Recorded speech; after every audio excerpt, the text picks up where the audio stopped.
We are on page number 88. Page number 88. The last paragraph just started.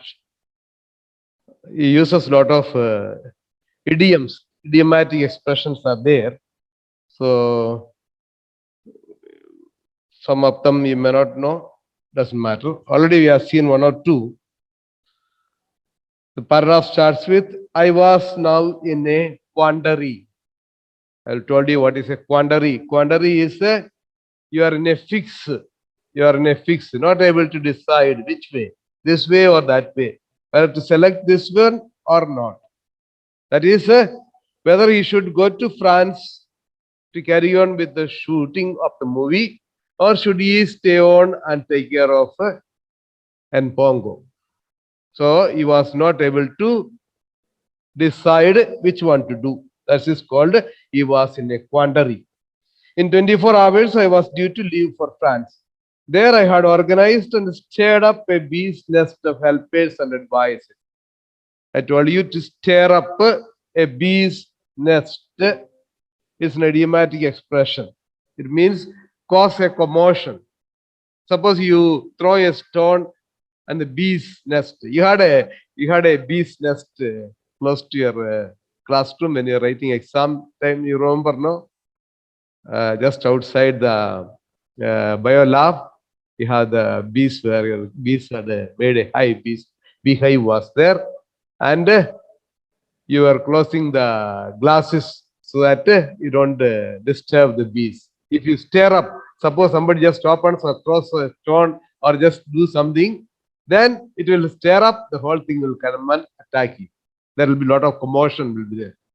Commotion.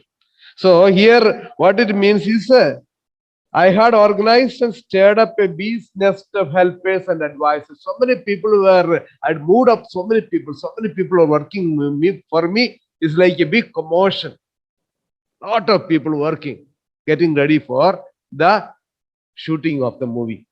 And should I stay here or should I not stay? That was a question. The BBC were also under the impression that the trip was a foregone conclusion. Foregone is a result that can be predicted with certainty. They had concluded that I'll be there for the shooting. If I put it off at this juncture, I would have put a tremendous amount of people to a lot of trouble for nothing. And yet I felt I could not leave Pongo unless I was satisfied that he was either on the mend or beyond salvation. So that also is another idiomatic expression. On the mend or beyond salvation. On the mend means point of recovery, recovering from illness or injury. Beyond salvation means beyond hope, that is death. Then the day before I was due to leave, he suddenly turned the corner. Again, it's another idiom. To turn the corner is an idiom. To turn the corner means begin to improve. Begin to improve.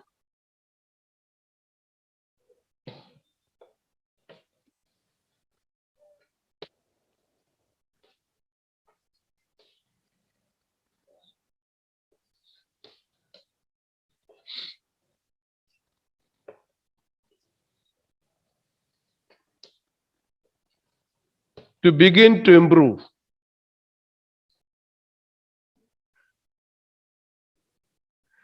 So I was due to leave.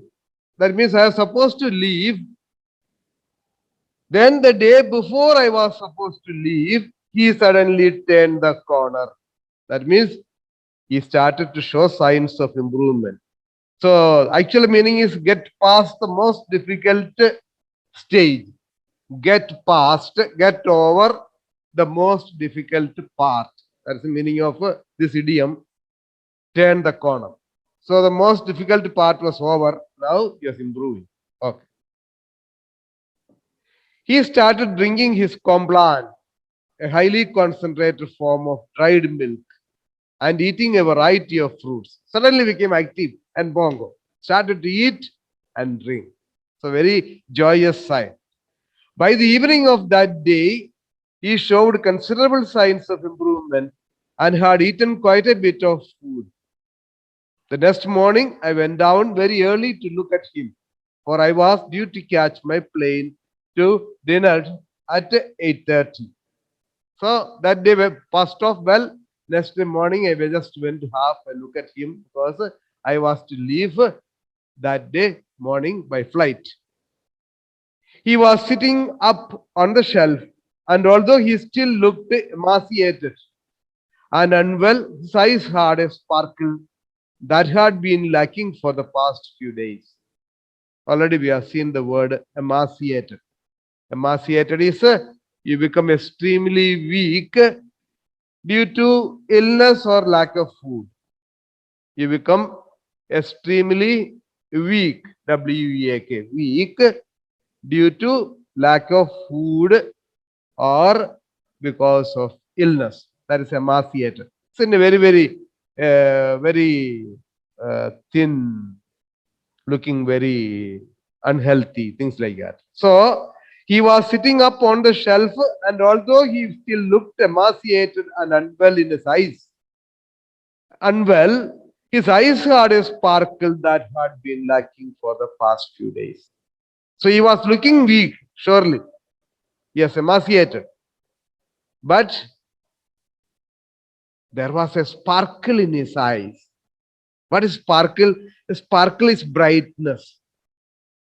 As when some people, some either it be students or grown-ups, when you look at their eyes will be full of life. Eyes are sparkles of life, very active. When you look at their eyes, you feel like you're talking to them, interacting with them, because there is a fire. There's a fire in their heart. There's a brightness in their eyes. So Npongo, though he was weak, there was a sparkle in his eyes. That means he was getting back to his normalcy. He ate quite well and drank his complaint, and I felt that he was at last on the road to recovery. So I knew that he was recovering fast. I drove down to the airport and caught the plane to Dinard, and we motored down to the south of France. So he went on his way for the meet. It cost a small fortune in long distance calls to Jersey to keep myself appraised of Npongo's progress. But every time I telephoned, the reports got better. And when Jeremy informed me that Npongo had drunk 1 pint of Complan and eaten 3 slices of watermelon, 2 bananas, 1 apricot, 3 apples, and the whites of 8 eggs, I knew there was no further cause for alarm. So, see, so it's quite interesting. Durrell says that on his way also he kept on telephoning just to find out how Npongo was faring. So many calls he had to make, a big fortune was gone. A huge amount he had to spend because the long distance call. Those days, it's very difficult, not like now. Phone calls were costly, and this is he's going to another nation, so it was difficult. So though he spent a lot of money, he was happy. Every time he rang up, he found that Npongo was improving and improving. And then when he heard what all things he could, the small diet of Npongo, actually it's a big thing, but then for Npongo it is nothing, simple thing. What all things he ate at a time, it was quite consoling. And when Jeremy informed me that Npongo had drunk 1 pint of Complan, that's a huge quantity, and eaten 3 slices of watermelon, 2 bananas, 1 apricot, 3 apples, the whites of 8 eggs, that means quite good enough. Picked up appetite, doing very well. So now there is no cause for worry. Things were okay. By the time I returned from France, Npongo had put on all the weight he had lost, and when I went into the marble house. There he was to greet me, his old self, massive, black, and rotund, his rotund, his eyes glittering mischievously as he tried to unveil me close enough to the wire so that he could pull the buttons of my coat. So by the time I got back from France, he was ready, back on his track as usual.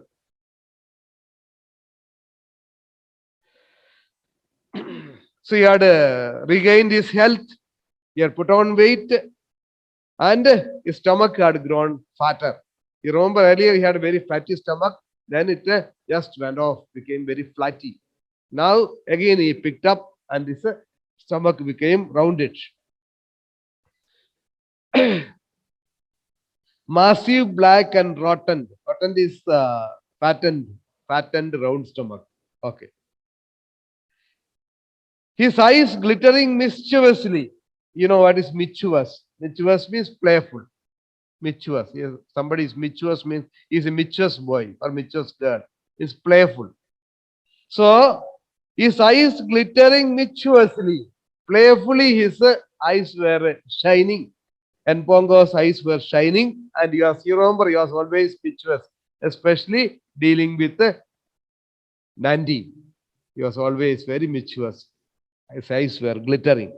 As he tried to unveil me close enough to the wire, unveil is it's pronounced as inveal. Inveal meaning is to persuade somebody to do something. To persuade somebody to do something. That is a inveal. Inveigel.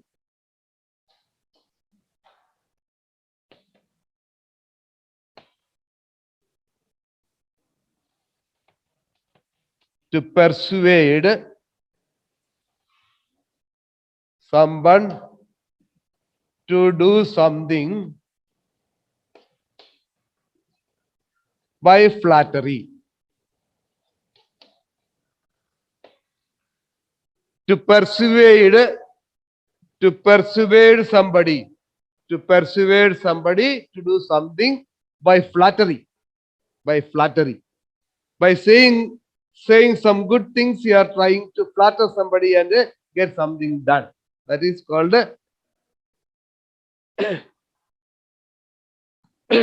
invigil. Invigil. Normally, parents invigil the children.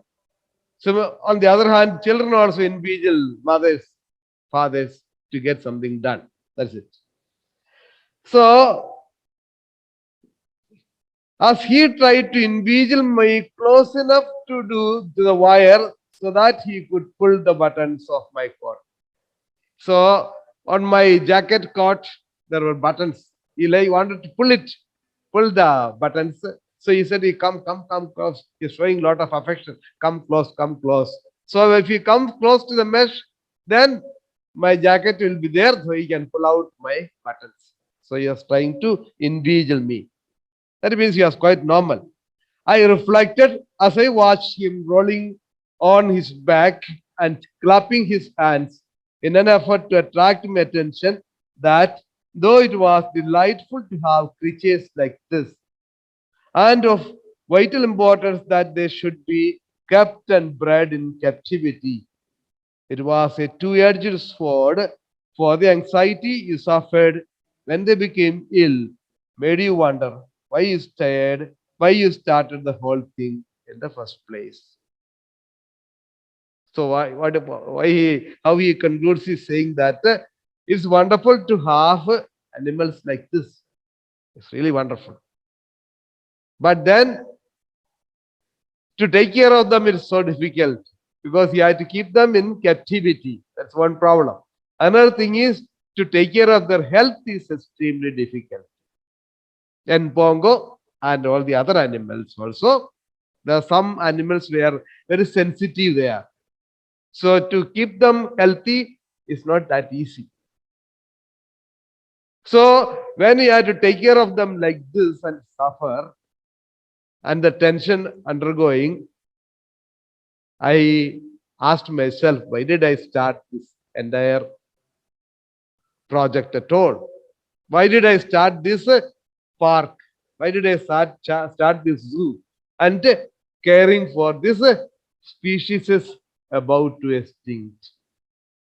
I shouldn't have started because so much of trouble. But at the same time, there is great joy it gives in protecting them, taking care of them, playing with them, and being part of them. So that is how he concludes. So that's the end of the lesson. I hope you enjoyed it.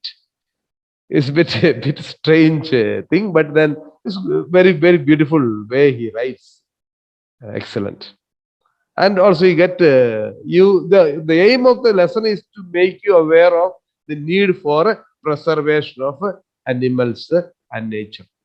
So that it is introduced to you so that you in the future become protectors, not people who destroy nature and animals.